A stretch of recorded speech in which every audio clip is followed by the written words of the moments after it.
William Carter had always believed that money could build hospitals, fund scholarships, and support communities, but it could never fix a broken home. That evening, when he stepped into his Scottsdale mansion earlier than expected, he carried the satisfaction of sealing a major deal overseas. But within seconds, that satisfaction crumbled. From the marble hallway, he heard sharp, cutting voices echoing through the living room. Confused and alert, he followed the sound, expecting maybe an argument between staff members. Instead, what he saw stopped him cold. His wife Emily standing over Maria, their gentle old nurse, belittling her with cruel precision. Emily's voice sliced through the room like glass.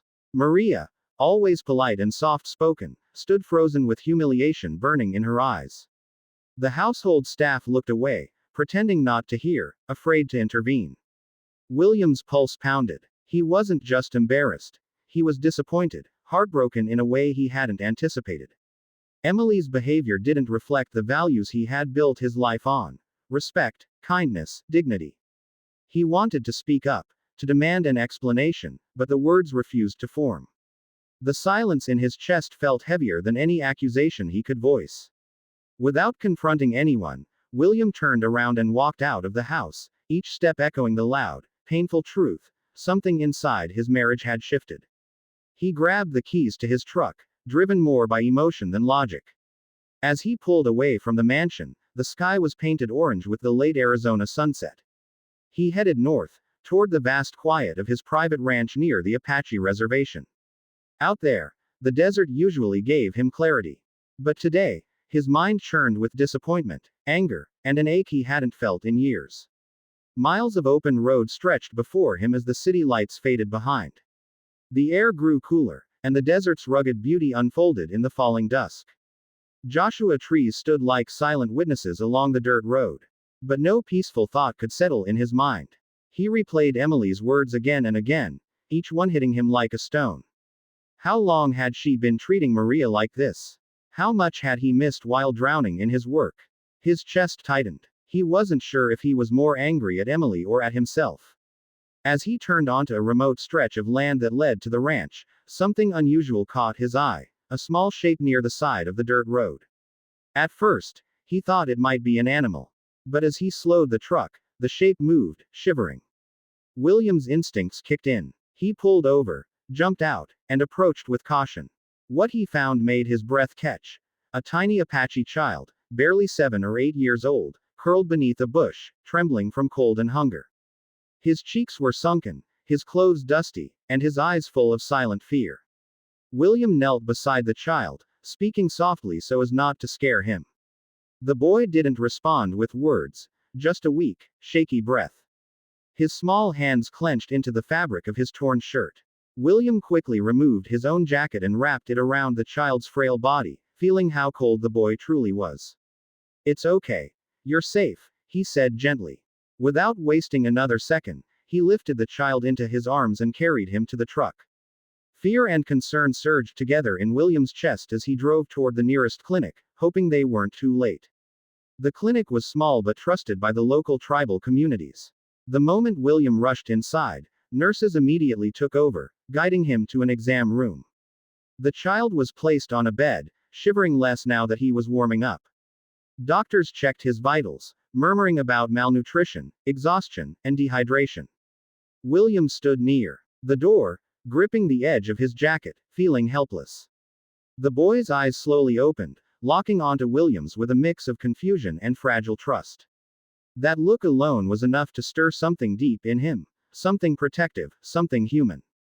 While the child received treatment, William waited outside in the dimly lit hallway.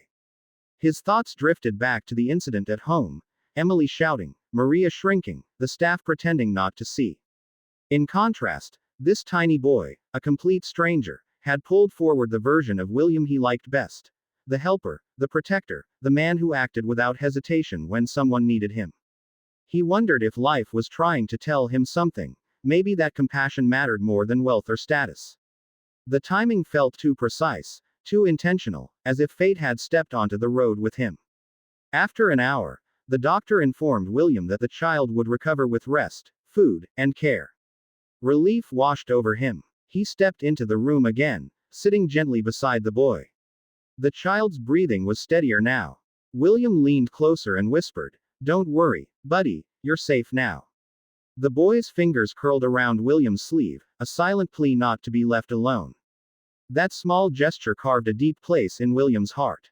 He didn't know the boy's name, where he came from, or what tragedy had brought him here, but he knew he couldn't just walk away.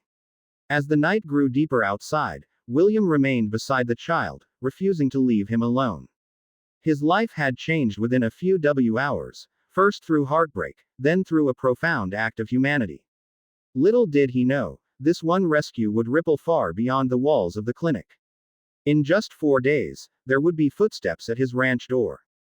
3 Apache women, carrying strength, hope, and ancient pride, would arrive seeking the man who saved one of their own. William could not yet imagine how his world was preparing to shift again. 4 days slipped by gently, and during that time, the little Apache boy slowly regained strength under William's careful attention. The child remained quiet, speaking only with small gestures, but his eyes, deep, observant, and innocent, showed a trust that surprised William. Every morning, William brought him warm food, clean clothes, and a calm presence. In return, the boy followed him around like a shadow. Though he didn't talk, there was something in the child's gaze that made William feel needed in a way he hadn't felt in years.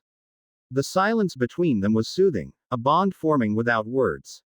On the 4th morning, the desert air was unusually still. William had just finished preparing breakfast when a sudden knock echoed through the large wooden hall of his ranch house. It was not the casual tap of a neighbor or the polite knock of a worker. It was firm, serious, and purposeful. The sound made William pause mid-step. Visitors were rare at the ranch. Curiosity mixed with caution as he walked toward the heavy front door. A strange intuition whispered in his mind. Something important was about to happen, something connected to the boy. When he opened the door, the sight before him made him freeze for a moment. Standing at the entrance were 3 Apache women, each carrying the distinct dignity of their heritage. Their long braids were adorned with beads, and their expressions held layers of emotion, worry, exhaustion, gratitude, and quiet strength. They didn't move at first. They simply watched William, measuring him with serious eyes. The desert sun behind them cast long shadows across the porch, giving the moment a solemn, almost sacred feel. William felt the weight of their presence immediately. The eldest woman stepped forward, her movements slow but steady, as though every step carried purpose. Her face was lined with age, but her eyes were sharp, reflecting years of wisdom. She placed a hand over her heart and spoke softly, her voice rich with respect and sorrow intertwined. "You saved our child. We are here to thank you."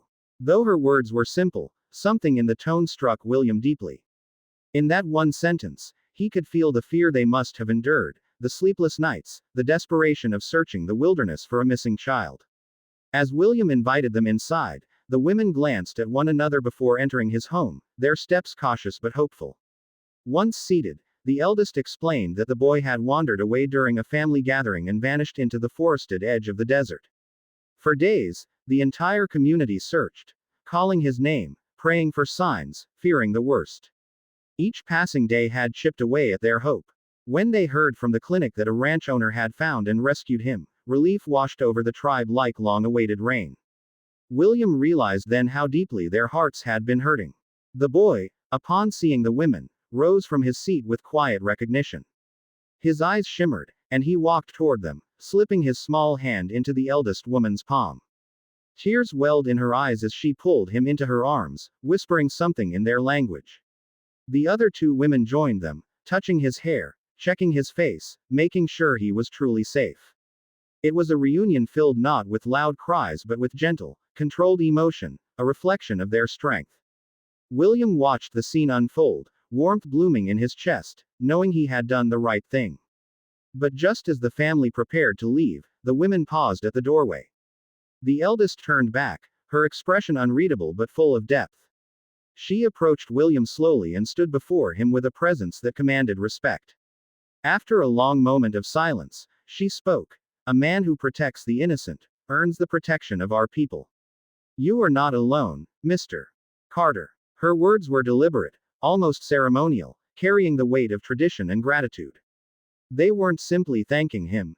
They were acknowledging him, accepting him into something far larger than himself. William felt something shift inside him. In that simple statement, he sensed a bond being formed, not of obligation, but of shared humanity. He had saved a child out of instinct, kindness, and compassion, but he never expected anything in return. Yet here were people offering him the honor of their trust and loyalty, something far more meaningful than material rewards. For a man who had spent years surrounded by wealth but burdened by loneliness, this unexpected connection touched a part of him he didn't often reveal. It made the large ranch feel a little less empty. As the women guided the boy toward their car, the child paused and looked back at William. His dark eyes held an unspoken gratitude, the kind that transcends language. He raised his hand in a small wave, and William returned it with a gentle nod. Watching them drive away, William stood at the doorway for a long moment, feeling the warm breeze brush past him. The desert around him seemed somehow different that morning, more alive, more connected. He knew his life had shifted in a quiet but powerful way, and the path ahead felt strangely clearer. When the door finally closed behind him, William took a deep breath, letting the silence settle around him. The events of the last 4 days replayed through his mind. The conflict at home, the lonely drive, the unexpected rescue, and now this sacred moment of gratitude. Life had a way of revealing truths when least expected. He realized he didn't just save a child, he had opened a door to rediscovering his own humanity. And as he walked through his quiet home, he felt something rare: purpose. A new chapter had begun, one that would redefine what it meant to be William Carter.